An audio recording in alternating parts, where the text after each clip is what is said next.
Namastê. Sou Mestre Aleph e vou continuar aqui o meu recado para os evangélicos.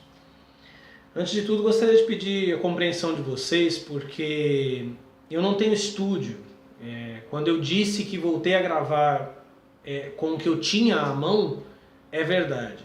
Então, eu estou gravando esses vídeos todos no mesmo dia. Você, obviamente, deve ter percebido que eu mudei de ambiente e tá para cair uma chuva do caralho e tem muitos ruídos aqui, a janela sacode, então eu gostaria de pedir a vocês compreensão.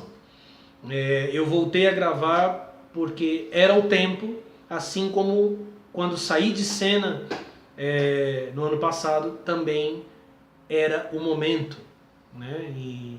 Então eu estou fazendo as coisas conforme eu posso fazer. Então peço a compreensão de vocês e atenção ao que vou falar. Outra coisa é que eu gostaria de destacar que esse não é um canal de política, não é de direita, não é de esquerda, né? Eu não tenho pretensões políticas, nada desse tipo. Entretanto, não tem como falar de espiritualidade, principalmente quando determinados grupos ambicionam o poder político com veemência inacreditável, como é o caso dos evangélicos, sem falar de política.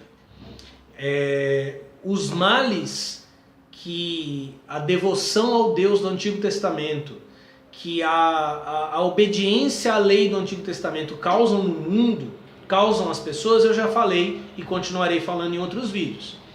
O Brasil está debaixo de maldição porque os líderes religiosos dessa nação estão todos também debaixo de maldição, da maldição da lei. Porque está escrito no Antigo Testamento e Paulo confirma no Novo que todo aquele que está debaixo da lei está debaixo de maldição.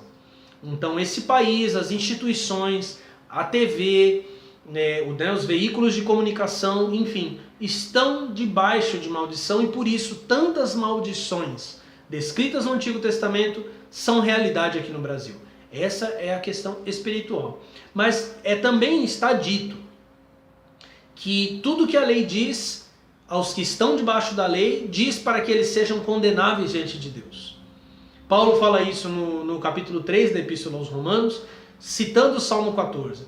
Então as pessoas que estão debaixo da lei, por mais que elas desejem ser honestas, por mais que elas decantem pureza, bondade, e você que é evangélico sabe do que eu estou falando, porque deve ter sentido já na tua carne a luta quase impossível de ser vencida contra teus desejos, tuas vontades. As pessoas que estão debaixo da lei podem falar de coisas boas, de honestidade, de moralidade, mas elas vão fazer o oposto disso, porque a lei incita as paixões da carne.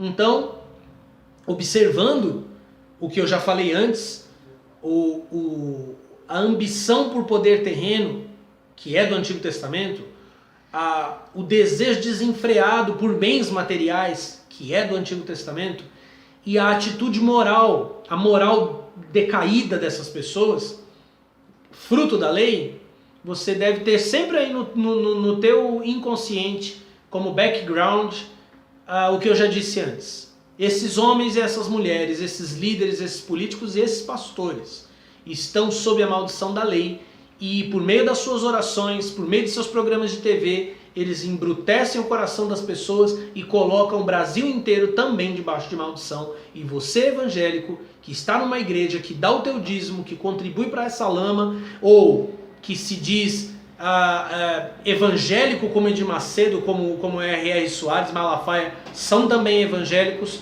você é participante, você é cúmplice de toda a maldade que essas pessoas têm trazido sobre o Brasil. Então essa aqui é fresquinha, para mostrar a ambição e o desmedido apetite por poder, por tomada de territórios que os evangélicos têm. Essa é fresquinha, do dia dia 27 de 12 de 2016. Vinculada no UOL. Projeto de lei quer rebatizar Estação Vila Mariana do metrô em homenagem a pastor. A Estação Vila Mariana, na linha 1 azul do metrô de São Paulo, na zona sul da capital paulista, pode ser rebatizada pela primeira vez desde sua inauguração há 43 anos. Se um projeto de lei aprovado na Assembleia Legislativa sair do papel, a parada ganhará uma designação em homenagem a um pastor evangélico, passando a se chamar Enéas Tonigny Vila Mariana, que é o que já aconteceu em outras estações, né, de São Paulo. Veja só. Deputado que propôs a alteração, André Soares, justificou, que é do DEM, justificou a ideia argumentando que o homenageado, um pastor batista nascido em Avaré, em 1914, e morto no ano passado, foi nos anos 1960 um dos grandes líderes do avivamento espiritual que originou a Convenção Batista Nacional. Que avivamento espiritual? Evangélico é cheio dessa. O cara tá lotando igreja, tá enchendo estádio, fala que tá acontecendo avivamento. Essa doutrina, essa ideia do avivamento, ela é norte-americana. Ela surge com Charles Finney, com Jonathan Edwards, com Wesley, né, na Inglaterra, nos Estados Unidos. E ela nada mais é do que pessoas, né, nos Estados Unidos e Inglaterra, pessoas surpreendidas por pregações emotivas e que anunciavam um juízo imediato de Deus, levadas aos prantos e a uma conversão radical. E aqui no Brasil ela virou pretexto para todo evento megalomaníaco de pastor que não sabe onde enfiar o dinheiro. E isso teria alguma relevância? Talvez para os evangélicos. Acho que nem para os evangélicos, só para os batistas. Porque a maioria nem sabe quem é Enéas Tonigny. Ele é o fundador da Igreja Batista do Povo, ali na Vila Mariana. Quer dizer, não faz sentido, né? Você pensar em Palmeiras Barra Funda, Palmeiras, né? Porque tem um estádio do Palmeiras ali, né? Ok, Palmeiras Barra Funda. Corinthians e Itaquera, né? Por causa do Itaquerão. Enéas Tonigny. Soares, esse André Soares do DEM, que é filho do pastor neopentecostal Romildo Ribeiro Soares. Nome lindo do R.R. Soares. Conhecido na TV como missionário R.R. Soares, alega ainda que Tonigny tem especial relação com a região objeto da homenagem. E aí ele justifica a Batista do Povo na Rua Domingos de Moraes. Deixa eu fazer uma pergunta para os membros da Igreja Batista do Povo e para o André Soares. Como ficam os membros da Rap Science, religião japonesa, que tem um templo umas 10 vezes maior do que a Igreja Batista do Povo, também na Domingos de Moraes? Como ficam os muitos templos budistas que existem na Vila Mariana? Por exemplo, Heiukai, Rishokoseikai, Honmon Butsuryu, que é o budismo primordial. Descendo ali a Lins de Vasconcelos, Konkokyo e outros templos budistas ou de viés shintoísta que existe ali na Vila Mariana, que aliás é repleta de descendentes japoneses. Como é que eles ficam? Será que eles não têm relevância? Será que eles não participaram de modo mais ativo? Será que eles não foram mais úteis para a Vila Mariana do que o senhor Enéas Tonigny? Isso são os evangélicos tomando poder. Isso são os evangélicos passando por cima de todos para imprimir a marca deles e devorar o Brasil. Vamos ver aqui. Algumas pessoas se pronunciam contra, inclusive evangélicos. A Secretaria Estadual dos Transportes Metropolitanos, responsável pelo metrô e pela CPTM, informou por meio de nota que qualquer alteração do nome das estações do metrô e da CPTM implica em gastos significativos para a substituição da comunicação visual de todas as estações e trens, mapas dos arredores, além da adaptação das estruturas de sinalização do nome da estação, que foram projetadas para atender a uma determinada quantidade de caracteres. A pasta sustenta ainda que os nomes das estações já estão consolidados e se tornaram referências da cidade, de modo que os mapas urbanos vinculados pelas mídias também precisam ser alterados, incluindo os mapas de trólebus, ônibus municipais e intermunicipais. Quer dizer, né? É uma coisa totalmente absurda, um gasto absolutamente desnecessário, né? Mas tem mais aqui, a matéria ainda diz mais. Deixa eu ver, deixa eu encontrar aqui. Eles falam aqui sobre as mudanças de estações, né, de nomes que já aconteceram desde 2013, que estações da CPTM já mudaram de nome. E aí eles dizem até que procuraram, né, o André Soares para perguntar qual a relevância social desse projeto. Não tem relevância nenhuma, né? Deve-se imaginar o que é que está sendo planejado e deve-se imaginar, e eu gostaria muito de perguntar, se a Igreja Batista do Povo apoiou o André Soares na última eleição. Eu suspeito que sim, né? E aí esse toma lá da cá que arregaça com o Brasil. Mas voltando ao assunto anterior, do vídeo anterior que eu falei de Eduardo Cunha, das dívidas das igrejas, né, perdoadas, essa relação ilícita, as igrejas, ao invés de pagarem impostos, tiveram impostos abatidos nas premiações dos pastores, né, que foi o que eu falei no vídeo anterior. Ela não começa com Michel Temer, ela vem do governo Dilma, ela vem do governo Lula, FHC, Fernando Collor de Mello. Veja só essa matéria. Dilma conta com aliança entre Edir Macedo e Valdemiro Santiago para a criação de novo imposto. Matéria do dia 28 de outubro de 2015, escrita por Tiago Chagas.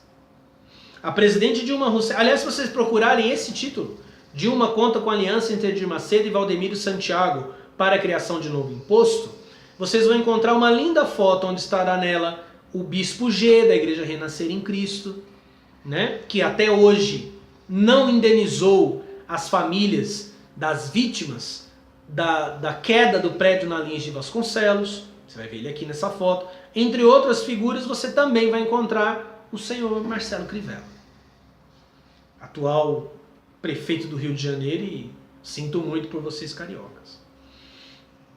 A presidente Dilma Rousseff conseguiu um feito raro em sua luta para permanecer no poder e tentar reequilibrar as contas públicas.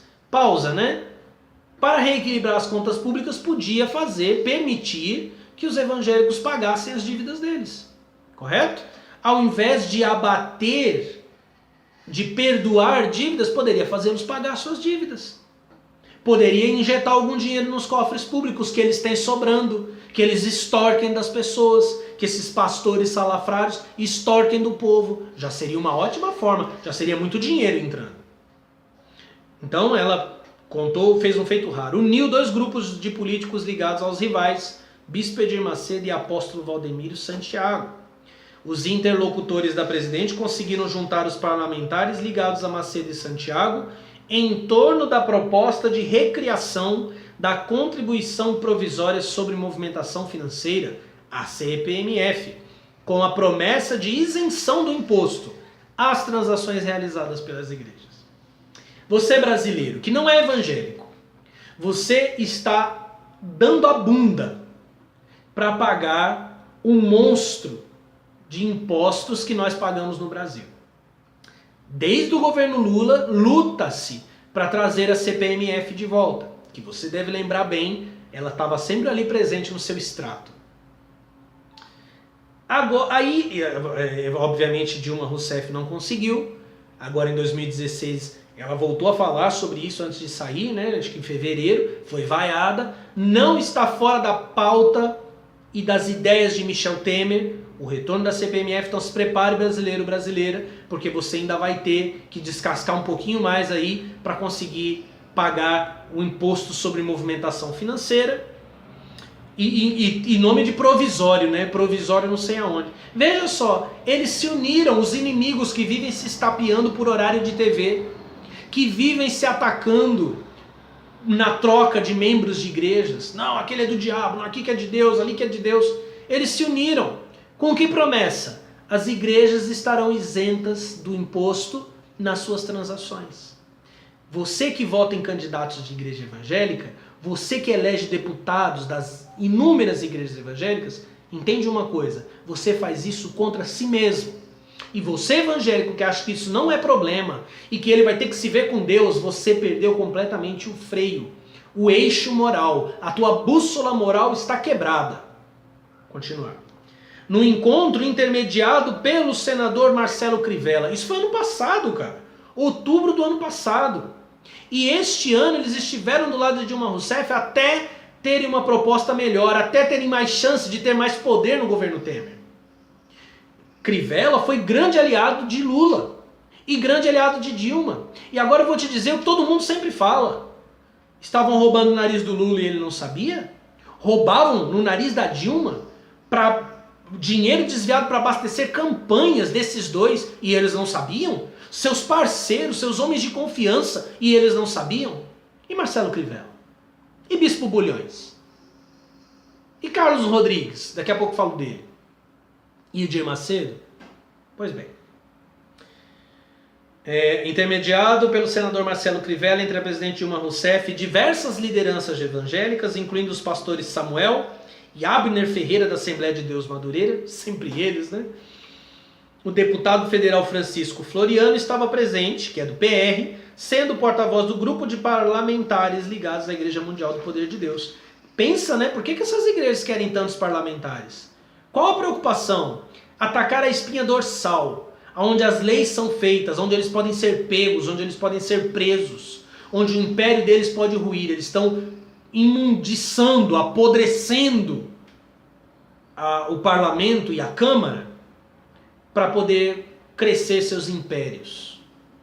Crivella, que é bispo licenciado da Universal, exercia o papel de interlocutor da bancada do PRB que apoia a Dilma e abriga todos os parlamentares da denominação de Edir Macedo. PRB, Record e Universal são a mesma entidade, ok? Juridicamente não são, mas são.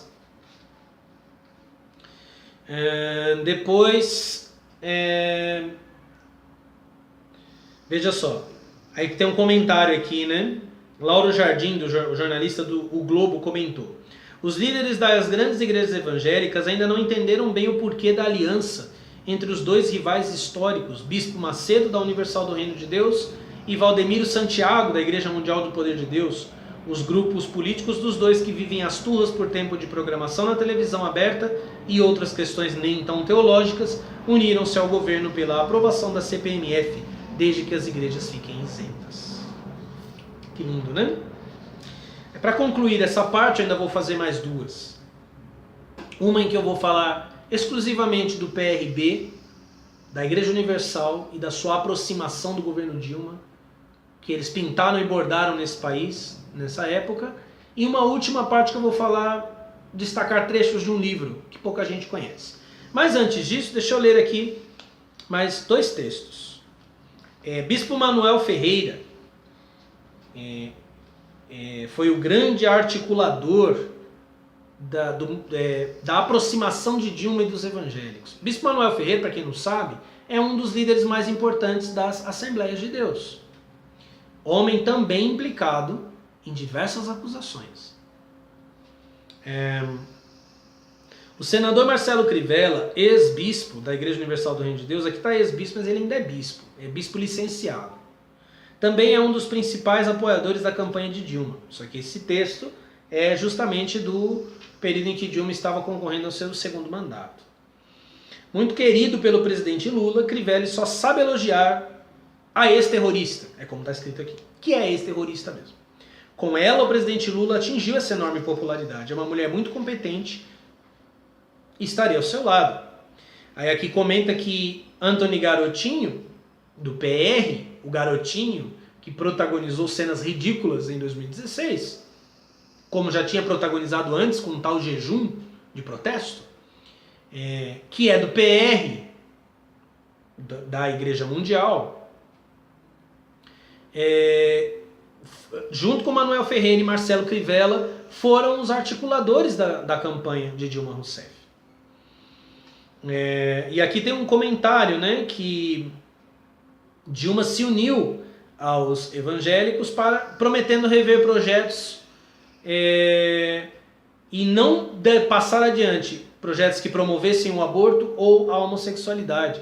E aí comenta-se na matéria que Lula em 2002 fez a mesma coisa, reunido com 500 pastores de diversas denominações. Isso aqui é importante lembrar, porque pouca gente sabe como que Lula chegou ao poder. Lula era um idiota e não conseguia se eleger. Aí, em 94, Caio Fábio de Araújo Filho, o maior pilantra das igrejas evangélicas que se tem notícia, mas que gosta de usar o seu Vinde TV para apontar o dedo na cara de todo mundo enquanto ele esconde o próprio rabo, tinha um programa chamado Pare e Pense, e ali ele começou a promover o senhor Luiz Inácio Lula da Silva. Ele foi quem aproximou os evangélicos de Lula. E esta proximidade foi o que deu a Lula a popularidade e o espaço para vencer no seu primeiro mandato e também no segundo. As igrejas evangélicas estavam coladas ali. Por isso que você não cai nessa história não de estamos fartos desta corrupção e de sei lá mais o que. Estiveram com Lula durante o mensalão, estiveram com Dilma no começo do Petrolão, estavam com Dilma até agora, até que uma aliança mais sombria, mais nefasta e traiçoeira de Michel Temer lhes ofereceu mais oportunidades e mais poder, como eu falei num vídeo anterior. E aqui eu quero, para fechar, ler para vocês uma fala do Bispo Carlos Rodrigues, e aí eu vou pendurar aqui para a nossa próxima mensagem. Aliás, do Carlos Rodrigues ainda não, perdão. Eu vou terminar ainda falando sobre o nosso amigo aqui, o Manuel Ferreira, das Assembleias de Deus. Veja só, Manuel Ferreira, Robson Rodovalho, para quem não sabe, o Robson Rodovalho é líder da Sara Nossa Terra, e o senador Marcelo Crivella reuniram uma multidão de 2.000 homens, mulheres e crianças das suas respectivas igrejas e outras 3 igrejas evangélicas em Brasília para um encontro.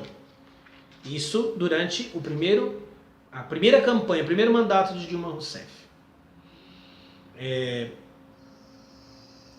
Dilma chegou para falar a esses evangélicos. Então você vê que esses caras aí, Manuel Ferreira, Robson Rodovalho e Crivella, reuniram esses evangélicos, lideranças e outras pessoas. Dilma chegou acompanhado do deputado Benedito Domingos do PP, partido do Paulo Maluf, citado no mensalão, esse Benedito Domingos. E aí Dilma meio que começou a pregar ali para aqueles evangélicos. Tem um comentário aqui, essa matéria antiga, que o Manuel Ferreira anunciou e o Robson Rodovalho anunciaram ali o seu apoio direto a Dilma. Aí engraçado que o Ferreira disse que em 2003 a mudança do artigo no Código Civil que colocava em risco as igrejas não prejudicou as igrejas porque Dilma interviu. Deixa eu explicar uma coisa. Eu trabalhava numa livraria evangélica na época da mudança do Código Civil. As igrejas evangélicas entraram em pânico. Começou a sair livro, começou a haver reuniões, começaram a haver palestras, porque a mudança no Código Civil tornava as coisas transparentes demais para as igrejas. E havia um pânico geral, e até se falava em perseguição. E aí o Manuel Ferreira disse que foi a Dilma que ajudou, que os evangélicos deveriam votar nela porque ela ajudou as igrejas. A matéria diz ainda: contudo, a memória de Ferreira parece andar fraca. Em 2003, Dilma era ministra de Minas e Energia. Não tinha nada a ver com o Código Civil. Quem fez a mudança foi a bancada evangélica. Quer dizer, duas observações aqui. Primeiro, a mentira descarada do Manuel Ferreira. 3 coisas.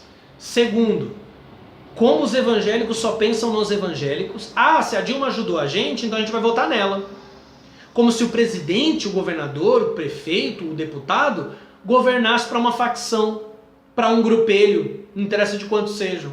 Aí quando os gays, a comunidade LGBT pede direitos, não, uma maioria não deve ser amordaçada por uma minoria. Malafaia adora dizer isso.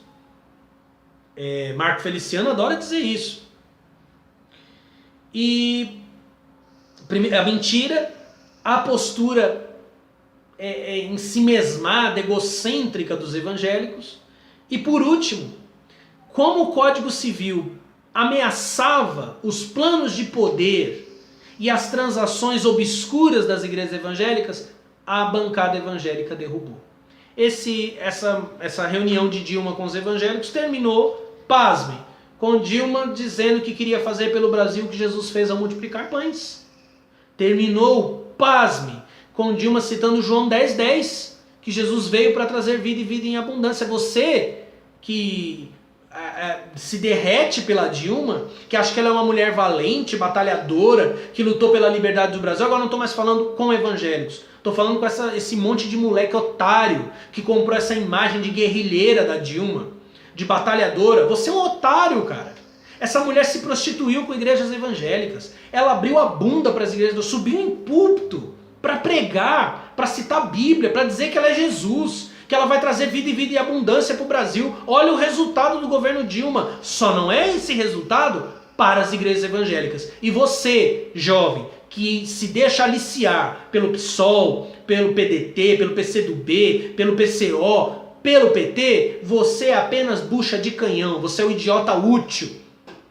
E por trás da Dilma, por trás desses partidos, estão as igrejas evangélicas. Eu te digo uma coisa, hoje, o pessoal pode até falar contra políticos evangélicos, porque é minoria, como o PT antes. Hoje, PCdoB, PCO podem ter esse discursinho super marxista. Amanhã, quando eles chegarem no poder, quando eles estiverem perto do poder, eles vão negociar com os mesmos canalhas que estão rifando e consumindo o nosso Brasil. Ok?